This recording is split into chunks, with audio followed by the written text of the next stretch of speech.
పురుషోత్తం రెడ్డి గారు. ఓకే, ఇక పెద్దిరెడ్డి రవికిరణ్ గారు. సో మీ తర్వాత దువ్వాడు గారు మాట్లాడతారు అధికార ప్రతినిధిగా, సో అధికార పార్టీలో ఉన్న ప్రతినిధిగా. మీరు చెప్పండి సార్. సో ఏ రకంగా చూస్తున్నారు? అఫ్కోర్స్ అది వాళ్ళ పార్టీ అంతర్గత విషయం అని అందరూ మాట్లాడుతున్నప్పటికీ బీసీలకు ఇంత పెద్ద ఎత్తున ప్రాధాన్యత ఇవ్వటం, ఇంతకుముందు పురుషోత్తం రెడ్డి గారే చెప్పారు, ఓసీలు ఉన్న ప్రాంతంలో కూడా బీసీని పెట్టిన ధైర్యం వైఎస్ జగన్మోహన్ రెడ్డి దాన్ని. ఇంకో విషయం, ఆయన చాలా కీలకమైన అంశాన్ని ప్రస్తావించారు. మామూలుగా నాయకులు పార్టీలు మారుతున్నప్పుడు కారణం ఏదైనా అవ్వచ్చు, అంటే వాళ్ళకి సీట్ రాకపోవడం అనొచ్చు, లేకపోతే అసంతృప్తి, వాట్ ఎవర్ ద రీజన్స్. ఆయనతో పాటు కొంతమంది నాయకులు వెళ్తుంటారు, కొంతమంది క్యాడర్ వెళ్ళిపోతూ ఉంటారు, కార్యకర్తలు వెళ్ళిపోతుంటారు. కానీ అలాంటి పరిస్థితి ఇక్కడ ఏమీ లేదు. అట్ ద సేమ్ టైం అవతల పార్టీలో జరుగుతున్నవి కూడా అందరూ గమనిస్తూ ఉన్నారు. So both are not same అంటున్నారు. ఇక్కడి నుంచి అక్కడ వెళ్ళే వాళ్ళ పరిస్థితి ఏంటి, అక్కడి నుంచి వస్తున్న వాళ్ళ పరిస్థితి ఏంటి, మీరు ఏమైనా కమెంట్ చేయదలుచుకున్నారు? హరి గారు, ముందుగా మీకు తోటి ప్యానలిస్ట్ కి సాక్షి టీవీ వీక్షకులందరికీ శుభోదయం అండి. ఏ పార్టీ అయినా ఎవరెవరికి టికెట్లు ఇవ్వాలి, ఎవరికి టికెట్లు ఇవ్వాలి, ఏ వర్గాలకు టికెట్లు ఇవ్వాలి అన్నది వారి యొక్క పార్టీ యొక్క వ్యక్తిగత నిర్ణయం, వారి యొక్క వ్యక్తిగతం కావచ్చు, లేకపోతే వారి కోర్ కమిటీ సభ్యుల యొక్క నిర్ణయం, వాళ్ళ వ్యూహాల్లో భాగం కావచ్చు. ఇది వారికి పూర్తి స్వేచ్ఛ ఉంది. మేము కూడా అనేక రాష్ట్రాల్లో అనేక మందిని సిట్టింగ్లు మార్చాం, కొత్త వాళ్ళ అవకాశం ఇచ్చాం. సో ఇది సాధారణ ప్రక్రియగా అయితే భారతీయ జనతా పార్టీ భావిస్తుంది. నెంబర్ 1. నెంబర్ 2, ఒక బడుగు బలహీన వర్గాలకి ఎక్కువ అవకాశాలు, అంటే సమాజంలో అట్టడున్నటువంటి వర్గాలకి ఎక్కువ అవకాశాలు ఇవ్వాలన్న ఆలోచన రావటాన్ని భారతీయ జనతా పార్టీ అయితే స్పెసిఫిక్ గా స్వాగతిస్తుంది. ఎందుకంటే మా యొక్క సిద్ధాంతమే అంత్యోదయ. అంత్యోదయ అంటే అట్టడుగు సామాజిక వర్గం ఉన్న వారికి ప్రజాస్వామ్య ఫలాలు అందాలి, వారిని ప్రజాస్వామ్య ప్రక్రియలో భాగం చేసి ఆర్థిక, సామాజిక, రాజకీయ రంగాల్లో పురోగతి చేయించాలి అన్నదే 7 దశాబ్దాలుగా భారతీయ జనతా పార్టీ యొక్క భారతీయ జనసంఘ్ కానీ భారతీయ జనతా పార్టీ యొక్క సిద్ధాంతం. సో దాన్ని మేమైతే పూర్తిగా స్వాగతిస్తాం. ఇంకా 3వది, అసలు ఈ మార్పులు చేర్పులు వల్ల అసలు ఎక్కడ ఏమీ డిస్టర్బెన్స్ లేదు, ఎవరేం మాట్లాడుకోవట్లేదు అన్నది నేనైతే కొంత విభేదిస్తాను. ఎందుకంటే నిన్నే పిఠాపురం సిట్టింగ్ ఎమ్మెల్యే పెండెం దొరబాబు గారు వారు వైసీపీ నాయకులు అందరితో కూర్చొని వారి యొక్క ఆవేదన, మేము మమ్మల్ని ఇంత మోసం చేస్తారా, ఏ రకమైన భవిష్యత్ కార్యాచరణ ఉండాలని చెప్పేసి నిన్నే ఆయన మీటింగ్ పెట్టి, ఆ పిఠాపురంలోనే మీటింగ్ పెట్టి గట్టిగా ఆయన ఆవేదన వెళ్ళగెక్కారు. ఆయనతో పాటు అనేక మంది వాళ్ళ నాయకులు కూడా ఉన్నారు. అలాగే మా జిల్లాకు సంబంధించినటువంటి జగ్గంపేట ఎమ్మెల్యే జ్యోతి చంటిబాబు గారు కూడా ఆయన యొక్క ఆవేదన, కార్యకర్తల ఆవేదన, ఆయన కూడా జనసేన నాయకుడు పవన్ కళ్యాణ్ గారు కూడా కలిశారు.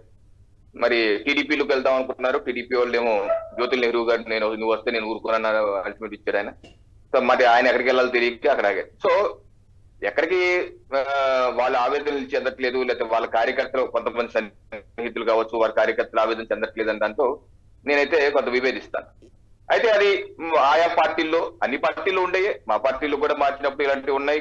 సిట్టింగ్ డిప్యూటీ సీఎం ని మార్చే ఉత్తరప్రదేశ్ లో, అప్పుడు కూడా గొడవ అయింది. ఆయన వేరే పార్టీ సమాజ్వాదీ పార్టీకి వెళ్ళారు, తప్ప ఎన్నికలను ఓడిపోయారు అనుకోండి. సో ఇది జరిగేది. కాకపోతే ఏంటంటే డిస్టర్బెన్స్ ఉన్న మాట వాస్తవం. అది ఏ రకంగా ఆ పార్టీ దాన్ని సర్దుపుచ్చుకుంటుంది అనేది ఒకటి. ఇంకోటి, మీరు ప్రధానంగా మీ యొక్క ఉపోద్ఘాతంలో చెప్పింది బీసీలకు పెద్దపీట వేస్తున్నాము, అలాగే ప్రతిపక్షాలు చేసే సామాజిక ద్రోహం, అదేదో వైసీపీ పార్టీయే పెద్దపీట వేస్తున్నారు. దీన్ని నేను విభేదిస్తాను. ఎందుకంటే భారతీయ జనతా పార్టీ అనేక దశాబ్దాలుగా బడుగు బలహీన వర్గాలకి టికెట్లు ఇచ్చి, మొన్న కూడా ఇటీవల జార్ఖండ్ లో కూడా చిన్న రైతు కూలీకి టికెట్ ఇచ్చి ఎమ్మెల్యేగా ప్రజలు ఎన్నుకోవడం జరిగింది. భారతీయ జనతా పార్టీ టికెట్ ఇచ్చింది. అలాగే అనేక రాష్ట్రాల్లో ముఖ్యమంత్రులుగా బీసీ వర్గాల నుంచి ఉన్నారు, ఎస్సీల నుంచి ఉన్నారు. అసలు మా ప్రధానమంత్రి గారు నరేంద్ర మోడీ గారు బీసీ. మరి మా పార్టీ జాతీయ అధ్యక్షులుగా బీసీలు చేశాం, ఎస్సీలు చేశాం, ఓసీలు కూడా ఉన్నారు. అన్ని వర్గాలకు అవకాశం ఇచ్చిన పార్టీ భారతీయ జనతా పార్టీ. ఒకవేళ మీ యొక్క కంపారిజన్ టీడీపీతో కంపారిజన్ అయితే ఓకే, టీడీపీ వాళ్ళు వరకు బీసీలకు ఇచ్చారు, దాని మీద కొద్దిగా ఎక్కువ మీకు ఇచ్చుండొచ్చు, ఒక 4 కావచ్చు, 5 కావచ్చు, 10 కావచ్చు, ఎక్కువ ఉండొచ్చు. బట్ మా భారతీయ జనతా పార్టీ అయితే అనేక రాష్ట్రాల్లో ముఖ్యమంత్రులు బీసీలు ఉన్నారు, ఎస్సీలు ఉన్నారు. ఇప్పుడు మన ఎస్టీ ముఖ్యమంత్రి, జార్ఖండ్ ఎస్టీ ముఖ్యమంత్రి చేశాం. అలాగే మా అధ్యక్షులు ఉన్నారు బీసీలు, ఎస్సీలు, ఎస్టీలుగా. అలాంటి అవకాశం వైసీపీలో లేదు కదా. మీ యొక్క రవికిరణ్ గారు నా త్వరమైన అభిప్రాయం ఏంటంటే, మీ యొక్క comments if you are comparing with TDP, okay fine. But as a BJP panelist గా, నేను ప్యానలిస్ట్ లో ఉన్నాను కాబట్టి నేను దాంతో అయితే విభేదిస్తాను. మీరు చెప్పేదానికి yes and no my replies. ఎందుకంటే మీరు చెప్పింది వాస్తవమే అయి ఉండొచ్చు.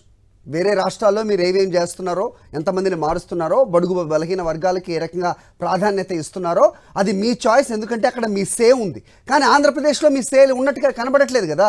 మీరు ఒకవేళ ఇవ్వాలనుకున్నా మీరు ఆ స్వేచ్ఛ ఉందో లేదో, ఒకవేళ ఉన్నా ఉపయోగించుకోలేని పరిస్థితితో మాకు తెలియదు. కానీ ఎందుకంటే జనసేన లేకపోతే టీడీపీ ఈ రెండు పార్టీలతో మీరు వెళ్తున్నారు అనుకుంటే గనక, లేదంటే జనసేనతోనే వెళ్తున్నారు అనుకుంటే కనుక ఎవరికి ఎన్ని టికెట్లు ఇవ్వాలి, ఎక్కడెక్కడ ఇవ్వాలి, మీరు అనుకున్నట్టుగా మీ పార్టీ లైన్లోనే బలహీన వర్గాలకు ఇవ్వాలనుకున్నా అక్కడ పరిస్థితి ఇచ్చే పరిస్థితి లేదు.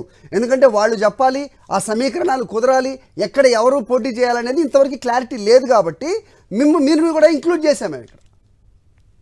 అన్యాయం ఏంటంటే మీ పార్టీ కూడా వైసీపీ పార్టీ కూడా జాతీయ పార్టీ అని చెప్పుకుంటారు కదా, జాతీయ పార్టీ చేస్తుంటారు కదా. సో మీరు అలా కంపారిజన్ చేసుకున్నప్పుడు ఇది కరెక్ట్ కాదు. అలాగే టీడీపీ కూడా చెప్పుకోవడం వాళ్ళు జాతీయ పార్టీ అని. సో మాది కూడా మాది జాతీయ పార్టీ కాబట్టి దేశవ్యాప్త విధానం.